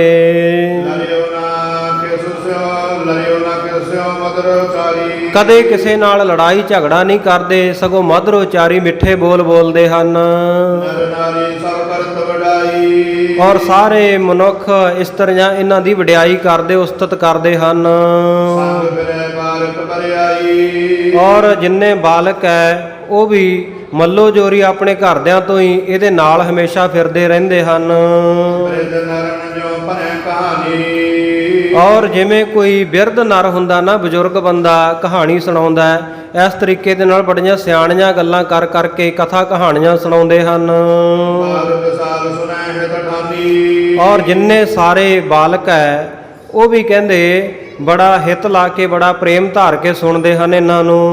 ਮਾਤ ਪਿਤਾ ਸਤ ਉਸਤਤ ਕਰ ਇਉਂ ਮਾਤਾ ਅਤੇ ਪਿਤਾ ਦੋਨਾਂ ਨੇ ਆਪਣੇ ਪੁੱਤਰ ਦੀ ਉਸਤਤੀ ਵਡਿਆਈ ਕਹਿ ਕੇ ਗੁਰ ਆਮੋਦ ਸੰਗ ਪੇ ਕਹਿਵਰ ਆਪਣੇ ਹਿਰਦੇ ਵਿੱਚ ਆਨੰਦ ਦੇ ਸਹਿਤ ਹੋ ਗਏ, ਖੇੜੇ ਦੇ ਸਹਿਤ ਹੋ ਗਏ। ਖਚਾ ਖਚ ਸਰਸਾਰ ਇਹਨਾਂ ਦਾ ਹਿਰਦਾ ਆਨੰਦ ਪ੍ਰਸੰਨਤਾ ਖੁਸ਼ੀ ਨਾਲ ਭਰ ਗਿਆ। ਉਦ ਸ੍ਰੀ ਨਾਨਕ ਖੇਲ ਮਚਾਵਤ ਉਧਰ ਸਤਿਗੁਰੂ ਨਾਨਕ ਦੇਵ ਮਹਾਰਾਜ ਸੱਚੇ ਪਾਤਸ਼ਾਹ ਜੀ ਆਪਣੇ ਬਾਲਕ ਸਾਥੀਆਂ ਦੇ ਨਾਲ ਖੇਡਾਂ ਖੇਡਦੇ, ਖੇਲ ਮਚਾਉਂਦੇ ਹਨ। ਤਲਵੰਡੀ ਕੀ ਕੀਤੀ ਤਾ ਆਵਤ ਤਲਵੰਡੀ ਦੀਆਂ ਗਲੀਆਂ ਨੂੰ ਗਾਉਂਦੇ ਆ, ਤਲਵੰਡੀ ਦੀਆਂ ਗਲੀਆਂ ਦੇ ਵਿੱਚ ਦੌੜਦੇ ਭੱਜਦੇ ਹਨ। ਤਰੋਵਰ ਜਸਪਦ ਕੁਦੈ ਕਿਤੇ ਕਿਤੇ ਜਾ ਕੇ ਬਾਹਰ ਦਰਖਤਾਂ ਦੇ ਉੱਤੇ ਚੜ ਜਾਂਦੇ ਆ ਤੇ ਛੇਤੀ ਨਾਲ ਉਹਨਾਂ ਦੇ ਉੱਤੋਂ ਛਾਲਾਂ ਵੀ ਮਾਰ ਦਿੰਦੇ ਆ, ਕੁੱਦ ਜਾਂਦੇ ਹਨ। ਸਿਸ ਕੋ ਸਿਸ ਮਿਲ ਲੋਚਨ ਮੁੰਦੈ ਜਾਂ ਫਿਰ ਬੱਚੇ ਇੱਕ ਦੂਜੇ ਦੇ ਨਾਲ ਮਿਲ ਕੇ ਇੱਕ ਦੂਜੇ ਦੇ ਲੋਚਨ ਮੁੰਦਾ, ਅੱਖਾਂ ਨੂੰ ਬੰਦ ਕਰ ਦਿੰਦੇ ਹਨ ਹੱਥ ਧਰ ਕੇ ਉੱਤੇ। ਭਾਗ ਕਲੈਨੈ ਦੇ ਤਗਹਾਈ ਔਰ ਜਾਂ ਫਿਰ ਭੱਜ ਲੈਂਦੇ ਆ, ਫੜਨ ਖੇਡਦੇ ਆ ਇੱਕ ਦੂਜੇ ਨੂੰ ਡਾਹ ਨਹੀਂ ਦਿੰਦੇ ਭੱਜੇ ਹੋਏ। ਲਗਤਾ ਕਰ ਸ਼ਵੈ ਦਾਈ ਔਰ ਜਾਂ ਫਿਰ ਛੇਤੀ ਦੇ ਨਾਲ ਜਾ ਕੇ ਇਹ ਜਦੋਂ ਇੱਕ ਦੂਜੇ ਦੇ ਅੱਗੇ ਭੱਜਦੇ ਆ, ਜਿਹੜੀ ਇਹਨਾਂ ਨੇ ਦਾਈ ਨਿਸ਼ਾਨਾ ਮਿੱਥਿਆ ਹੁੰਦਾ ਉਹਨੂੰ ਜਾ ਕੇ ਹੱਥ ਲਾਉਂਦੇ ਹਨ। ਇੱਕ ਇੱਕ ਤੋਲੇ ਕੰਧ ਉਚਾਈ ਜਾਂ ਫਿਰ ਇਹੋ ਜਿਹੀਆਂ ਖੇਡਾਂ ਖੇਡਦੇ ਆ ਵੀ ਇੱਕ ਇੱਕ ਬਾਲਕ ਇੱਕ ਦੂਜੇ ਨੂੰ ਆਪਣੇ ਕੰਧਿਆਂ ਦੇ ਉੱਤੇ, ਆਪਣੇ ਮੋਢਿਆਂ ਦੇ ਉੱਤੇ ਚੱਕ ਕੇ ਲੈ ਕੇ ਜਾਂਦਾ ਹੈ। ਜਾਏ ਨਿਸ਼ਾਨੀ ਜਹਾਂ ਬਨਾਈ ਉੱਥੇ ਨੂੰ ਭੱਜ ਕੇ ਜਾਂਦੇ ਆ ਜਿੱਥੇ ਨਿਸ਼ਾਨੀ ਲਾਈ ਹੁੰਦੀ ਆ ਕੋਈ, ਇਹੋ ਧੂਰ ਬਨਾਵੇਂ ਢੇਰੀ ਜਿੱਥੇ ਇਹਨਾਂ ਨੇ ਧੂੜੀ ਦੀਆਂ ਮਿੱਟੀ ਦੀਆਂ ਇਕੱਠੀਆਂ ਕਰਕੇ ਢੇਰੀਆਂ ਬਣਾਈਆਂ ਹੁੰਦੀਆਂ ਹਨ। ਪਦ ਪਦ ਕੂਦ ਚਲਬ ਬਲਾਚਨ ਕੇਰੀ ਤੇ ਉੱਥੇ ਜਾ ਕੇ ਨਾ ਉਹਨਾਂ ਢੇਰੀਆਂ ਦੇ ਉੱਤੇ ਇਹ ਬਹੁਤ ਉੱਚੀਆਂ ਛਾਲਾਂ ਮਾਰਦੇ ਹਨ, ਇੱਕ ਦੂਜੇ ਦੇ ਨਾਲ ਜਿੱਦ ਕੇ ਸ਼ਰਤਾਂ ਬੰਨ ਕੇ। ਬੇਦੀ ਪੰਸਨ ਕੀਰ ਸਿਧ ਚਾਲੂ ਇਹ ਸਾਧ ਸੰਗਤ ਜੀ ਉਹਨਾਂ ਵੇਲਿਆਂ ਦੀਆਂ ਬੱਚਿਆਂ ਦੀਆਂ ਖੇਡਾਂ ਹੈ। ਅੱਜ ਕੱਲ ਤਾਂ ਜਿਹੜੀਆਂ ਖੇਡਾਂ ਵੀ ਬਦਲ ਗਈਆਂ, ਬਚਪਨ ਦਾ ਜਿਹੜਾ ਮੁਹਾਂਦਰਾ ਹੀ ਬਿਲਕੁਲ ਬਦਲ ਚੁੱਕਿਆ। ਡਿਜੀਟਲ ਡਿਵਾਈਸਿਸ ਆ ਗਈਆਂ, ਯੰਤਰ ਆ ਗਏ, ਕੰਪਿਊਟਰ, ਮੋਬਾਈਲ, ਇਹਨਾਂ ਦੇ ਨਾਲ ਅੱਜ ਕੱਲ ਸਾਡੇ ਬੱਚੇ ਬਚਪਨ ਤੋਂ ਹੀ ਖੇਡਣਾ ਸ਼ੁਰੂ ਕਰ ਦਿੰਦੇ ਆ। ਬੱਚਾ ਥੋੜਾ ਜਿਹਾ ਰੋਂਦਾ, ਮਾਂ ਬੱਚੇ ਨੂੰ ਚੁੱਪ ਕਰਾਉਣ ਵਾਸਤੇ ਮੋਬਾਈਲ ਹੱਥ ਦੇ ਵਿੱਚ ਦੇ ਦਿੰਦੀ ਹੈ ਤੇ ਸਾਧ ਸੰਗਤ ਜੀ ਉਹ ਐਸੇ ਆਦੀ ਹੋ ਜਾਂਦੇ ਆ, ਜੇ ਉਹਨਾਂ ਦੇ ਹੱਥੋਂ ਖੋਹੋ ਨਾ ਤੇ ਉਹ ਫੜਾਉਂਦੇ ਨਹੀਂ, ਸਗੋਂ ਰੋਣ ਲੱਗ ਪੈਂਦੇ ਆ, ਜਿੱਦ ਕਰਦੇ ਆ। ਸੋ ਇਸ ਪ੍ਰਕਾਰ ਇਹ ਉਹਨਾਂ ਵੇਲਿਆਂ ਦੀਆਂ ਖੇਡਾਂ ਇੱਕ ਦੂਜੇ ਨੂੰ ਸਾਧ ਸੰਗਤ ਜੀ ਅੱਗੇ ਪਿੱਛੇ ਦੌੜ ਕੇ ਫੜਨਾ, ਭੱਜਣਾ, ਛੂਹਣਾ, ਕੋਈ ਦਾਈ ਮਿੱਥਣੀ ਜਾਂ ਫਿਰ ਢੇਰੀਆਂ ਦੇ ਵਿਚਾਲੇ ਬੱਚੇ ਨੇ, ਇੱਕ ਨੇ ਖੜ ਜਾਣਾ, ਉਹਨੂੰ ਦਾਈ ਕਹਿੰਦੇ, ਤੇ ਬਾਕੀ ਜਿਹੜੇ ਉਹਨਾਂ ਢੇਰੀਆਂ ਨੂੰ ਛੂਹਣ ਵਾਸਤੇ, ਹੱਥ ਲਾਉਣ ਵਾਸਤੇ ਉਹਦੇ ਨੇੜੇ ਆਉਂਦੇ।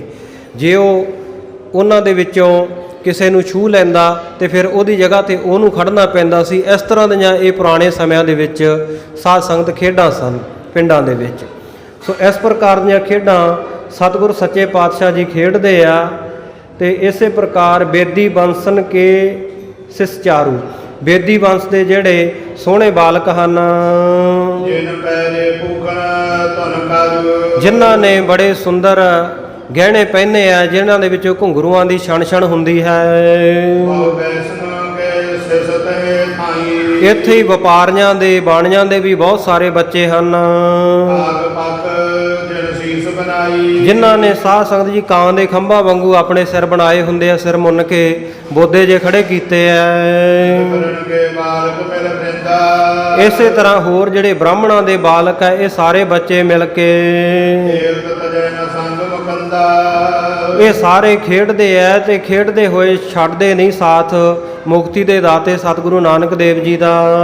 ਇੱਕ ਵਾਰ ਬਾਲਕ ਜੋ ਆਇਓ, ਇੱਕ ਵਾਰੀ ਜਿਹੜਾ ਬਾਲਕ ਸਤਿਗੁਰੂ ਸੱਚੇ ਪਾਤਸ਼ਾਹ ਦੇ ਨਾਲ ਖੇਡਣ ਆ ਜਾਂਦਾ ਹੈ, ਉਹਨੇ ਆਵੈ ਨਿਤ ਚਿਤ ਬਿਰਮਾਇਓ, ਫਿਰ ਸਾਧ ਸੰਗਤ ਉਹ ਵਾਰ-ਵਾਰ ਆਉਂਦਾ, ਉਹਦਾ ਚਿੱਤ ਮੋਹਿਤ ਹੋ ਜਾਂਦਾ, ਖਿੱਚਿਆ ਜਾਂਦਾ ਹੈ। ਹੋਰ ਭਾਗ ਜਾਗੇ ਜਨ ਮਾਥੀ, ਜਿਨ੍ਹਾਂ ਦੇ ਬਹੁਤ ਵੱਡੇ ਪੂਰਬਲੇ ਭਾਗ ਮੱਥੇ ਦੇ ਜਾਗੇ ਹੋਏ ਹਨ, ਐਸ਼ ਪਰਸ਼ਨ ਬੋਲਨ ਸਾਦੇ, ਉਹ ਬਾਲਕ, ਉਹ ਬੱਚੇ ਭਾਈ ਸਤਿਗੁਰੂ ਨਾਨਕ ਦੇਵ ਮਹਾਰਾਜ ਜੀ ਨੂੰ ਛੂਹਦੇ ਆ ਕੇ ਸਪਰਸ਼ ਕਰਦੇ ਆ ਔਰ ਸਤਿਗੁਰੂ ਜੀ ਦੇ ਨਾਲ ਬਚਨ ਕਰਦੇ ਹਨ। ਰਾਜ ਛੰਦ ਸਿਸੋ ਵਿਖੇ ਬਿਨਾ ਲਖੇ, ਅਖੇਲ ਖੇਲ ਖੇਲਹੀ, ਸਤਿਗੁਰੂ ਸੱਚੇ ਪਾਤਸ਼ਾਹ ਜੀ ਜਿਹੜੇ ਬਿਨਾਂ ਲਖੇ ਜਾਣੇ ਨਾ ਜਾਣ ਵਾਲੇ ਹਨ, ਅਖੇਲ ਜਿਹੜੇ ਖੇਲ ਤੋਂ ਰਹਿਤ ਹੈ, ਫਿਰ ਵੀ ਬਾਲਕਾਂ ਦੇ ਨਾਲ ਬਾਲਕ ਰੂਪ ਹੋ ਕੇ ਖੇਡਾਂ ਖੇਡਦੇ ਹਨ। ਮਿਲਾਏ ਬ੍ਰਿੰਦ ਬਾਲਕੋ ਪਹਿਲ ਲਾਲ ਮੇਲਹੀ, ਔਰ ਸਾਰੇ ਬੱਚਿਆਂ ਨੂੰ ਸਤਿਗੁਰੂ ਸੱਚੇ ਪਾਤਸ਼ਾਹ ਜੀ ਮਿਲਾ ਕੇ ਇਕੱਠੇ ਕਰਕੇ ਬਿਠਾ ਲੈਂਦੇ ਹਨ ਤੇ ਬੜੀਆਂ ਸੁੰਦਰ ਪਹੇਲੀਆਂ ਬੁਝਾਰਤਾਂ ਪਾਉਂਦੇ ਹਨ।